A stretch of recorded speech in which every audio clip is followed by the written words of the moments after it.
Naam, mtazamaji wa Kawabe Media, karibu kwenye mbelenge za kimichezo. Mbele yako ni mzee Mwaipaya Oji, mshabiki wa wekundu wa Msimbazi Simba. Siwezi kusema mwanachama kwa sababu sijawahi kuona kadi yake. Nasema ni mshabiki wa wekundu wa Msimbazi Simba. Mzee Mwaipaya Oji. Salama kabisa, tunamshukuru Mwenyezi Mungu kwanza, jambo la kwanza kwa kutujalia afya njema kabisa. Na vile tunamshukuru Mwenyezi Mungu kwa sababu tumeswali Idi, jana tuliswali Idi na leo kuna wengine wameswali Idi pale, kwa hiyo ni mwendo wa sikukuu, tumeelewa. Mwendo wa sikukuu na burudani. Yaani burudani safi, tunamshukuru Mwenyezi Mungu. Na vile vile nimeona kama kuna kibwagizo umekitoa, kama haujaiona kadi yangu hauwezi kunita, kwa sababu kadi ya Simba kwanza, jambo la kwanza, kadi ya Simba ni gharama kubwa sana kuipata. Kadi huwezi kupata mpaka kwenye vilabu vya pombe shilingi 1000. Hakuna kadi ya Simba mpaka uwe na milioni 2, milioni 3. Ndio maana mimi mzee Mwaipaya nikasema sijawahi kukuona na kadi ya wekundu wa Msimbazi Simba. Kwa hiyo sipaswi kukuita mwanachama, ila napaswa kukuita mshabiki wa wekundu wa Msimbazi. Au nimekosea mzee Mwaipaya? Na mimi napenda zaidi kuwa mshabiki kuliko mwanachama. Kwa sababu ukiwa mwanachama utakuwa na baadhi ya viongozi. Umeelewa hapo? Yaani utakuwa umejiegemeza kwenye viongozi. Hata kiongozi akifanya mabaya utashinda kumchana kwa sababu nini? Tayari pale, yani tayari uko kwenye kambi yako, umeelewa? Lakini ukiwa mshabiki, yani mshabiki ndio mwenye mpira wake wa nchi ya Tanzania. Yani mshabiki ndio mwenye mpira wake. Kwa sababu mshabiki, ukiona mpaka mshabiki anatoa hela yake kiingilio shilingi 20,000, 50,000 anifuata timu, huyo muogope, sio mwanachama. Mwanachama anategemea labda apewe kitu kutoka kwa kiongozi, kwa sababu huwa anampigia debe kwenye mambo ya uchaguzi. Kwa hiyo mimi napenda sana kuwa mshabiki kuliko kuwa mwanachama. Napenda kuwa mshabiki ambaye anapambania klabu yangu kuliko kuwa mwanachama. Sasa nikisha kuwa mwanachama ndakuwa nimeshaingia moja kwa moja pale kwenye mfumo kuwa nyuma ya viongozi. Na mimi sasa kuwa nyuma ya viongozi. Mimi nataka nyuma ya timu ya klabu ya Simba. Mzee Mwaipaya, tuanze hapa. Wazee wa wekundu wa Msimbazi Simba, uvumilivu uliwashinda na jana wakatoka hadharani wakakemea kile ambacho wazee wenzao wa upande wa pili wa Young Africans walichokisema. Pengine hawa wazee wa Simba Sport Club tunawaona kwenye matukio magumu kama haya, na tumeona tena kuna tukio gumu kama hili mara baada ya wazee wa upande wa pili kutoa msimamo. Ili swala limewafika kooni na wao. Kwanza labda nipate kuweka wazi kwamba klabu ya Simba kwanza kwenye katiba yake haina baraza la wazee, wala haina baraza la vijana, wala haina baraza la wanawake, wala haina baraza la vitu vya aina yote. Kwa sababu klabu ya Simba ni masuala ya mpira tu. Ni masuala ya mpira tu pale, umeelewa? Kwa hiyo wale wazee kutokeza pale kuzungumzia mambo ambayo yanaendelea katika soka letu la Tanzania, huo ni utashi wao tu, lakini hawana baraka ya viongozi wa klabu ya Simba. Umeelewa hapo? Kwa sababu kama angekuwa na baraka za viongozi wa klabu ya Simba, ungewaona wapo kwenye ofisi ambazo ziko kule ofisi za klabu ya Simba pale. Kama unawaona kwenye ofisi za klabu ya Simba, basi ujue ndio wana baraka ya kupitia kwa uongozi wa klabu ya Simba. Lakini wale wazee wale wameitisha tu press, yamewatacha yaliyowatachi, wakaamua kuitisha press. Kwa hiyo wamekaa tu katika sehemu kwenye ukumbi tofauti, umeelewa? Kwa hiyo wamezungumza pale. Kwa hiyo kwanza ichukuliwe kwamba wale wazee ni mashabiki tu klabu ya Simba na kuna wengine baadhi ya wanachama klabu ya Simba, lakini ile wanaenda kuzungumza lilikuwa halina baraka viongozi wa klabu ya Simba. Wamezungumza kutokana na nini na kinachoendelea. Mzee Mwaipaya, nataka kusema kwa kile ambacho kinachoendelea hususan kwa wazee wakiwa wanajitokeza kwa asilimia kubwa, uongozi wa Simba Sport Club unakuwa hauna taarifa nao. Wanajiongelea wenyewe tu bila baraka kwa kile ambacho kinachotokea. Mara kadhaa hivi tunaona kuna baadhi ya matukio yakitokea wanaongea wenyewe. Ile uongozi wa Simba unakuwa hawatambui, bali wanasema ni mihemko yao. Sio mihemko. Yaani unajua kwa sababu kama ukiwa unafuatilia sana masuala ya mpira, kama kuna makosa fulani yanafanyika, lazima kuyakemea, lazima yakemee, umeelewa? Lakini sasa kuyakemea kwenyewe kama hapa mlivyonifuata mimi, kwa sababu najua mmekuja kwa sababu kuna wazee kuna wengine wametoa matamko, mnataka kuja kuangalia na mimi nazungumzia vipi kuelekea katika masuala, umeelewa? Nachozungumzia kuhusiana na viongozi wa klabu wazee wa klabu ya Simba. Hawa nimekwambia kuna wengine mashabiki, kuna wengine wanachama, umeelewa? Kwa hiyo kwa sababu wote wako katika ndani ya chungu kimoja cha masuala ya mpira, inapotokea tatizo wanatoka pembeni wanazungumzia kama wadau. Na ndio maana viongozi wa klabu ya Simba wanakuwa hawana baraka na hivi na vikao. Hapo unavyoongea na mimi hapa Mesia, kiongozi wa Simba yani hana baraka na mimi nazungumza kwa sababu naipambania timu yangu, umeelewa? Lakini ukiona kama nimetoka hapa, nimeenda pale sehemu anakokaa pale Ahmed Yari pale, mkanikuta nimekaa pale, kuna nembo za Simba pale, kuna nembo za wadhamini pale, natoa habari ya Simba, basi unajua uongozi wa klabu ya Simba unajua kabisa Mwaipaya OG leo anaunguruma kwa sababu kitu gani, yani kwa nini, yani kuna kitu gani ambacho kinafanyika katika klabu ya Simba. Kapewa baraka lakini nani mtazama ngungu. Ila Mwaipaya OG, viongozi wa virabu hivi vyote viwili inaonekana kama wamewasusia wazee mpira. Nikana kwamba wazee sasa wanabishana wenyewe kwa wenyewe. Hili swala viongozi hawezi kutoka front na kulisemea hili swala, mpaka wazee wanakuwa wanabishana. Mzee akileta huyu, wazee huko wanajibu.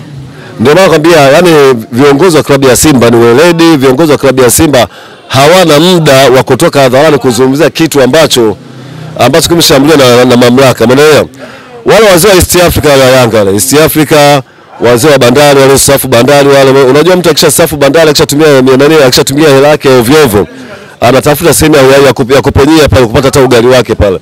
Na hii ndio tayari ameshamtia mkenge, yani Engineer Hersi pale. Ina maana kila wanapotokea jambo lazima wape posho wale, umeelewa? Wale wanafuata posho wale. Wale sema uchumi ya tumbo wale. Yani wale tayari posho wale. Wale wanataka posho. Angalia sasa wale wazee wale wakati kwenye mkutano wa mwaka uliopita wale. Ulishamuona mzee Msumu kwenye mkutano? Ulishamuona si mzee nani, si kuna mzee nani kuongea kwenye mkutano? Hawapo. Kwa sababu kadi za safari ni mabadiliko ya klabu ya Yanga iliyoenda kwenye mabadiliko, wanaingia kina Godi Yanga. Godi Yanga umemuona pale Jangwani? Kwa nini usimpelekee Mike Limuona? Hawezi kuwepo kwa sababu hao wazee tayari.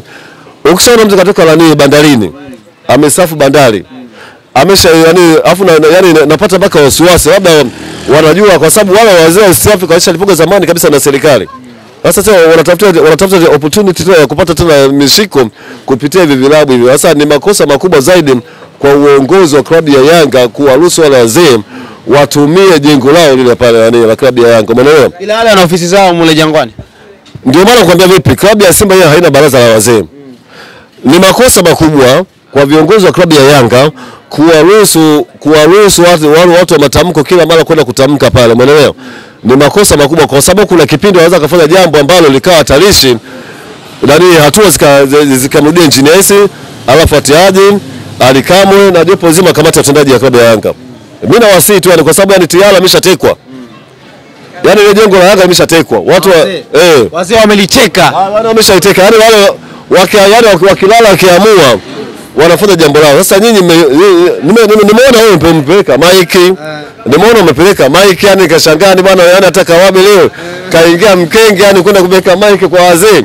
Hawabadiliki, hawana jipya. Jambo lao wameshasema wenyewe hawachezi, mwenyewe limebakia kama hawachezi. Labda watu mlikuwa mnajua, mngewauliza sasa mmefika pale bwana hatuchezi. Kwani sio hatuchezi, imerudi hapa. Umeelewa? Mimi nachofurahi kwamba kitu kimoja kwamba yani Haji Sande Manara, umeelewa? Ni mtu mmoja ambaye katumia akili zake za ziada kwenda kuwakomesha ndugu zetu wa upande wa pili pale. Kaenda kutumia akili zake za ziada kiaje? Yani kaenda kuwavalisha kitu ambacho yani hawajakitegemea, na wenyewe ameingia kwenye mkenge tu pale. Hatuchezi. Unajua kama hatuchezi ilianzia wapi? Wewe unajua hatuchezi ilianzia wapi? Ilianzia miaka zaidi ya 3 nyuma huko. Hatuchezi. Mechi na River United. Unakumbuka walipelekewa barua tu, yani katokea mtu from nowhere tu na shabiki anamwambia wewe Pacome nani usiwe Mayele ana corona, Aucho ana corona, si nani Dickson Jomo ana corona, Baka ana corona na Diara ana corona. Mtu tu yani mtu tu. Sio daktari nani. Aliwapelekea pale viongozi wa klabu ya Yanga sababu sio lady wa masuala mpira. Kuangalia pale hawajaangalia kama kweli official kweli nimetoka official nani kwenye mamlaka ambazo zinashirika na masuala ya corona. Hamna, hatuchezi hivi na hivi, basi wakavuka mpaka kisaikolojia wachezaji. Hiyo ndio hatuchezi imeanzia kule. Kwa hiyo Haji Manara mimi nampongeza sana kwa hii, yani kwamba Haji Manara ndio anafaa kuwa kiongozi wa klabu ya Yanga, sio Engineer Hersi. Haji Manara anafaa kuwa kiongozi wa klabu ya Yanga, sio Engineer Hersi, kwa sababu anakubalika Yanga. Manara anakubalika kuliko Engineer Hersi. Yani Manara anakubalika sana kama hatuchezi nchi nzima. Umeona sasa chezi nchi nzima. Imetapakaa. Sasa haya wapi kauli ambayo alizungumza Engineer Hersi wanafuatiaje? Wale si president hawajawahi kuzungumza yani baada, kwa sababu Manara ni mtu ambaye wa saikolojia yule. Alishagundua kabisa hapa mimi simruhusu Engineer Hersi yani kuzungumza chochote wala anafuatiaje kuzungumza chochote. Akaichukua pale akaitia press pale, akafanya jambo lake limeshakuwa la nchi zima. hatucheze. Viongozi wanataka sana kutoka hadharani kuzungumza, lakini hawawezi kwa sababu wakitoka tu pale mikwaju na nini nageukia. Wakitoka? Mikwaju kina mzee Msumo unafanya mchezo hata wamesafu Bandari hapo nini? Wamedhamiria. Wamedhamiria wale. Yaani inaweza akitoka tu akiingia tu klabuni anasema tunapeka tarehe 15 timu. Yaani njoo nitafute mimi. Atachukua viboko yani kutoka pale Jangwani mpaka kwake. Atachukua viboko? Vibaya tu. Sasa yes ndio president. Kuna president pale? Yaani pale kashashusha madaraka yake. Ndio maana nakwambia viongozi wa klabu ya Simba ni weledi. Hapa mimi ninavyozungumza nani hapa kwenye media yenu hapa. Kama nikaenda kumbomoa kiongozi wa klabu ya Simba na ikithibitika kama yani nimemtukana hapa, naweza nikatua polisi pale ndani jela na nikafungua kabisa hata kuizungumzia klabu ya Simba. Kwa sababu hairuhusiwi kiongozi akiwa madarakani, wewe ndio una mamlaka. Nyie mmewapa kina engineers nani madaraka. Inakuwa sasa mtoke tena nyie hadharani. Nyie tena mliwapa madaraka. After mnatoka tena hadharani tena. Hatuchezi. Kelele kibao. Sasa vitu kama hivyo umeelewa? Vitu kama hivyo ni vya hatari. Umeelewa? Na Mzee Mwaipaya, wazee wa Young Africans walitoa onyo kali kwa mdhamini na mwenye haki ya matangazo Azam kuto brand mechi haipo, na mara baada ya muda kadhaa hivi Azam akashusha posti zote. Wazee wamezamilia mpaka Azam kashusha posti zile zote za mchezo. Jana wamekashusha vipi? Kwenye social media zake kashusha. Mambo ya social media, angalia tunachoangalia kwenye kwenye TV yao, umeelewa? Channel yao Azam. Jana mimi niko nyumbani naangalia pale, nilikuwa naangalia Vamo pale, lakini unajua tangazo la kina Jana Shalea huwa nakuja na nani huyu na Prince Dube, umeelewa? Wanamzungumzia Aucho, wanamzungumzia huyu Yusuf Kagoma Machelano, umeelewa? Sasa ile tangazo ameitoa wapi? Hawana mamlaka tena, kawaambie kupitia maiki hii hapa. Kawaambie nikawaambie tena wewe si mzee Msomi si mzalani.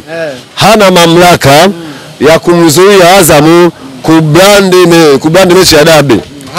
Hana mamlaka hayo, wala asiote kama hawezi kupata mamlaka, na hatapata mamlaka mpaka anaingia yani mpaka dunia yani mpaka mwisho wa kiyama. Ila si yale maridhiano Mzee Mwaipaya. Maridhiano wapi? Mwenye haki ya matangazo ni Azam.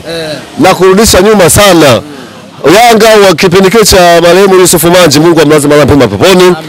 Yanga walisha kugomea kwamba Azam asirushe matangazo, nakumbuka hilo? Au bado nao ulikuwa mdogo tu? Nakumbuka Mzee Mwaipaya hiyo. Sio naongea vitu ambavyo vikubwa. Nyie mvijui, umeelewa? Kipindi kile tuko uwanjani pale, Azam amefunga radio, Azam ameshafunga vitu vyao.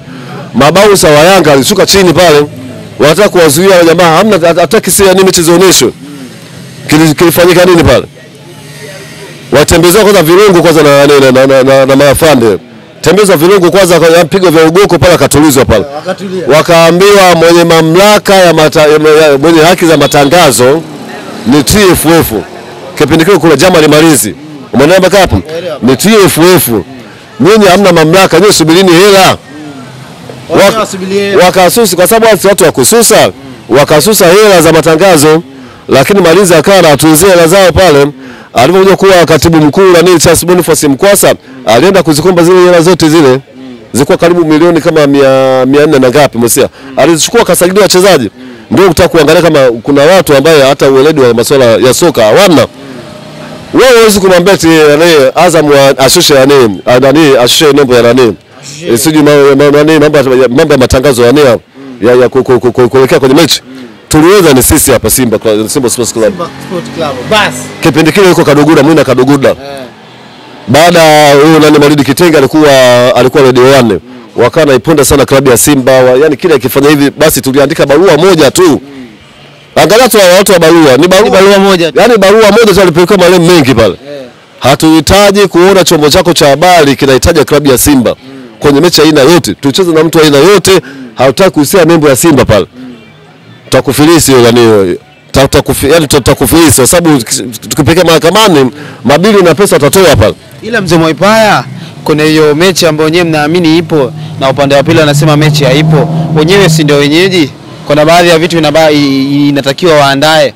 hususan masuala mazima ya tiketi. Afisa habari wao Shaban Kamwe alisema kuwa tiketi haziuzwi kwa ajili ya mchezo, tiketi hamna.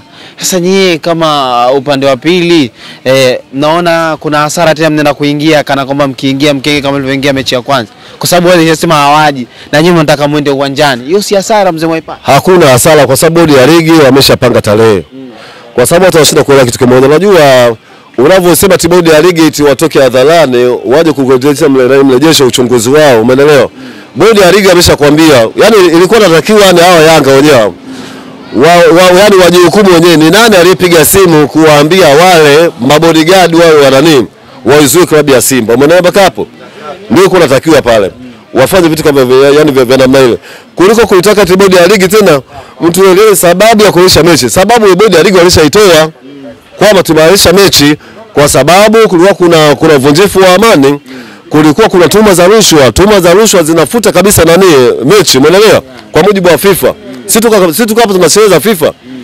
Na kuja kuangalia nini maana ya tuma za rushwa? Kimazingira tuma za rushwa zinaonekana zipo.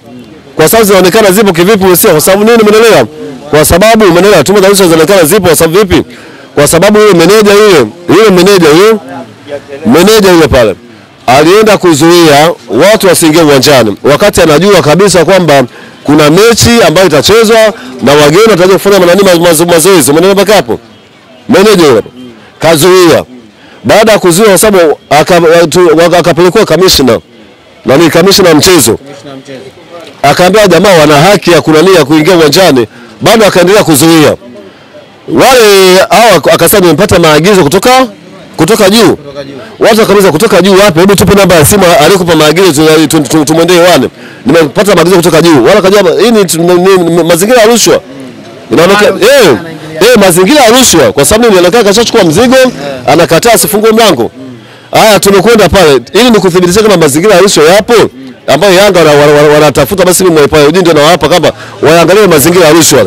Siku ya pili yake Yanga amefunguliwa mlango wakati hakuna mechi. Mechi imeshakatazwa, hakuna mechi. Ilikuwaje afungue tena mlango wakaingia kana kufanya mazoezi? Hayo ndio mazingira ya rushwa. Kama alikuwa hajui kwa mazingira ya rushwa, kwa sisi wataalamu wabobevu katika masuala ya kiintelijensia, yani kujua kama rushwa inatokana na namna gani. Hata maneno yako wenyewe yanaweza kana rushwa vile vile. Kuna rushwa za ngono vile vile, si zipo? Sasa hawapati picha kama yale tayari na nini? Mazingira ya rushwa. Kwa hiyo yani hawana jipya, umeelewa? Hawana jipya. Wale sisi hapa si haituhusu. Wakiingia timu, wakipeleka timu, tumedhamiria tutawafunga tu. Tena tutachukua tu idadi ya magoli. Wakipeleka timu. Na hiyo tunajua wanalifahamu. Kwa sababu wakipeleka timu, tutaenda kufanya mazoezi tena siku moja kabla ya mechi. Kama kawaida yetu. Na hiyo ndio sasa itakuwa ni maisha yetu yote. Tunacheza na Yanga siku moja kabla ya mechi tutafanya mazoezi. Na hii ndio sumu yao jamaa. Kufanya mazoezi siku moja. Yaani ni sumu kabisa ndio. Umeshaigundua. Yaani baada ya kugundua tena tulipenyezewa na yani sisi watu watu sio mashushushu. Tumepenyezewa kutoka upande wao ule. Sasa kuna watu wetu mle. Umewaweka. Sasa